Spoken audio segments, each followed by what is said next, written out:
তোমরা নিশ্চয়ই জানো যে কলকারখানার চিমনি থেকে যে ধোঁয়া নির্গত হয় তার মধ্যে কার্বন ও বিভিন্ন পদার্থের কণা মিশে থাকে, যা বায়ু দূষণের অন্যতম কারণ। কিন্তু তোমরা কি জানো যে এই ধোঁয়াকে কার্বন মুক্ত করতে কোলয়েডের তড়িৎ ধর্ম বা ইলেকট্রিক্যাল প্রপার্টির সাহায্য নেওয়া হয়? চলো আজকের ক্লাসে আমরা কোলয়েডের এই তড়িৎ ধর্ম নিয়ে আলোচনা করি। তোমরা তো অলরেডি জানোই যে দ্রাবক বিকর্ষী কোলয়েডের বিস্তৃত দশার কণাগুলি পজিটিভলি বা নেগেটিভলি চার্জড হয়।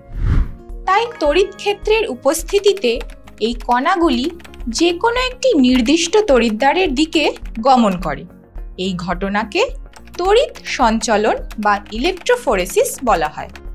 চলো একটা এক্সপেরিমেন্টের সাহায্যে ব্যাপারটা ভালোভাবে বুঝে নিই।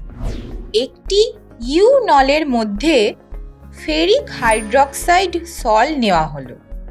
ইউ নলের দুটো বাহুতে দুটো প্ল্যাটিনাম তড়িৎদ্বার এমনভাবে রাখা হলো যাতে তড়িৎদ্বার দুটো সলের মধ্যে নিমজ্জিত থাকে।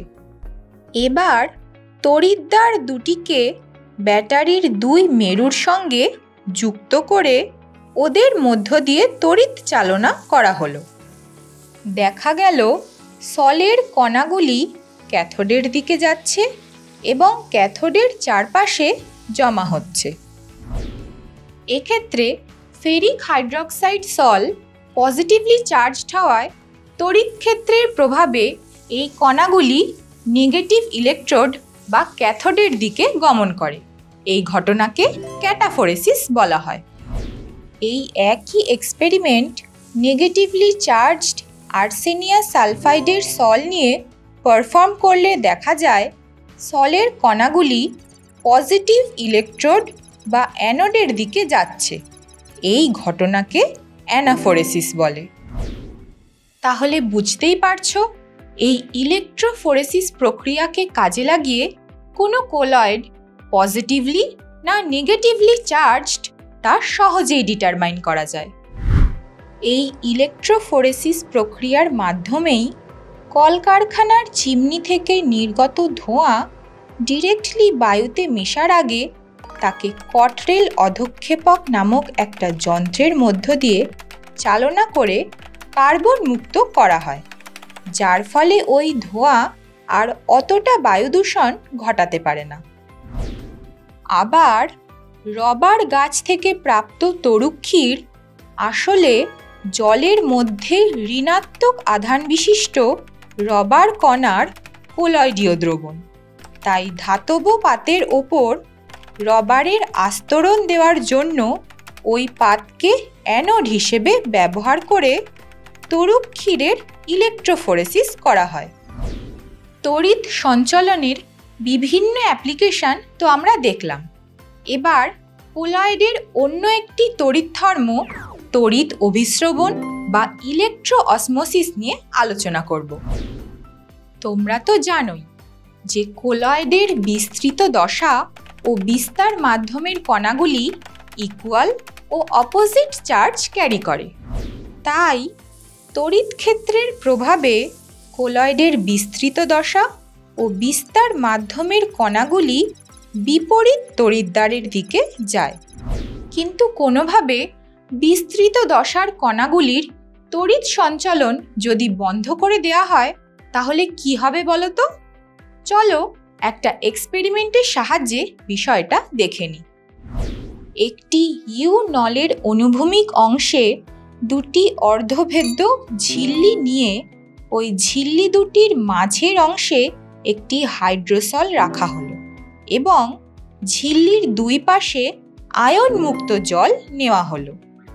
এরপর দুটো প্ল্যাটিনাম তড়িৎদ্বারকে দুই বাহুর জলে নিমজ্জিত করা হলো এবং ব্যাটারির সাহায্যে তড়িৎদ্বার দুটোর মধ্য দিয়ে তড়িৎ চালনা করা হলো। দেখা গেল এক বাহুর জলের তল নেমে যাচ্ছে, কিন্তু অন্য বাহুতে জলের তল উপরে উঠছে। এক্ষেত্রে সলটি ঝিল্লি দুটির মাঝে থাকায় অর্ধভেদ্য পর্দার মধ্য দিয়ে সলের কণাগুলি যেতে পারে না, কিন্তু বিস্তার মাধ্যমের কণাগুলি সহজেই যেতে পারে। তড়িৎ ক্ষেত্রের প্রভাবে কোলয়েডের বিস্তার মাধ্যমের কণাগুলির নির্দিষ্ট তড়িৎদ্বারের দিকে যাওয়ার এই ঘটনাটি তড়িৎ অভিস্রবণ বা ইলেকট্রোঅসমোসিস নামে পরিচিত। তোমরা কি জানো অ্যালবুমিন, গ্লোবিউলিন ইত্যাদি প্রোটিন জাতীয় দ্রাবক আকর্ষী কোলয়েডগুলি উভধর্মী প্রকৃতি বিশিষ্ট হয়, অর্থাৎ এরা লোয়ার পিএইচে পজিটিভলি চার্জড এবং হায়ার পিএইচে নেগেটিভলি চার্জড হয়। তাই তড়িৎ ক্ষেত্রের উপস্থিতিতে এ ধরনের কোলয়েডের কণাগুলি লোয়ার পিএইচ মিডিয়ামে ক্যাথোডের দিকে এবং হায়ার পিএইচ মিডিয়ামে অ্যানোডের দিকে যায়। আবার মাধ্যমের একটা ডেফিনিট পিএইচে কণাগুলির নেট চার্জ 0 হয়। ফলে তড়িৎ ক্ষেত্র প্রয়োগ করা সত্ত্বেও তারা ক্যাথোড বা অ্যানোড কোনো দিকেই যায় না। পিএইচের এই নির্দিষ্ট মানকে ওই কোলয়েডের সমতড়িৎ বিন্দু বা আইসো ইলেকট্রিক পয়েন্ট বলা হয়। এই আইসো ইলেকট্রিক পয়েন্টের সাহায্যে অ্যামাইনো অ্যাসিডের মিক্সচার থেকে তার উপাদানগুলোকে আইডেন্টিফাই ও ডিফারেন্সিয়েট করা যায়। এতক্ষণ পর্যন্ত আমরা কোলয়েডের তড়িৎ ধর্ম সম্পর্কে জানলাম। এবার আমরা কোলয়েডের গতীয় ধর্ম নিয়ে আলোচনা করব। আমরা অনেকেই তো ট্রেন বা মেট্রো করে যাতায়াত করে থাকি।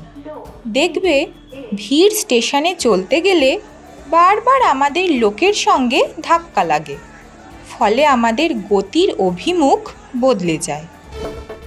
এরকম ঘটনা কোলয়েডের ক্ষেত্রেও লক্ষ্য করা যায়। আল্ট্রা মাইক্রোস্কোপ যন্ত্রের সাহায্যে দেখা যায় যে কোলয়েডে বিস্তৃত দশার কণাগুলি বিস্তার মাধ্যমে ইতস্ততভাবে অবিরাম ছুটে বেড়ায়। কোলয়েড কণার আকার যত ছোট হয় তার এই গতিও তত বেশি হয়। বিজ্ঞানী ব্রাউনের নাম অনুসারে কোলয়েড কণার এই গতিকে ব্রাউনীয় গতি বলা হয়।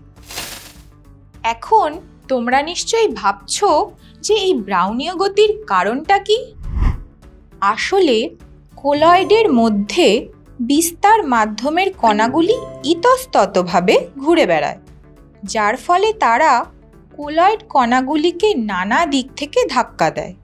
কিন্তু কোনো একটি কোলয়েড কণার ওপর বিস্তার মাধ্যমের কণাগুলির দ্বারা প্রযুক্ত ঘাত সব দিকে সমান না হওয়ায় কণাটি কোনো একদিকে দ্রুত চলে যায়।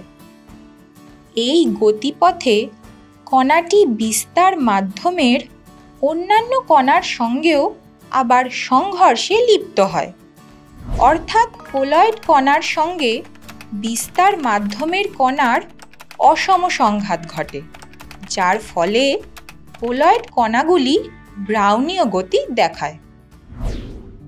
কিন্তু সাধারণ প্রলম্বনের কণাগুলি ব্রাউনীয় গতি দেখায় না, কারণ সাধারণ প্রলম্বনের কণাগুলির আকার খুব বড় হওয়ায় বিস্তার মাধ্যমের কণাগুলির দ্বারা প্রলম্বনের কণার উপর কোনো একটি দিকে প্রদত্ত ঘাত অপর দিকের ঘাতের প্রায় সমান ও বিপরীত হয়। অর্থাৎ এক্ষেত্রে বিস্তার মাধ্যমের কণাগুলির সঙ্গে প্রলম্বনের কণার সংঘর্ষ সুষম হয়।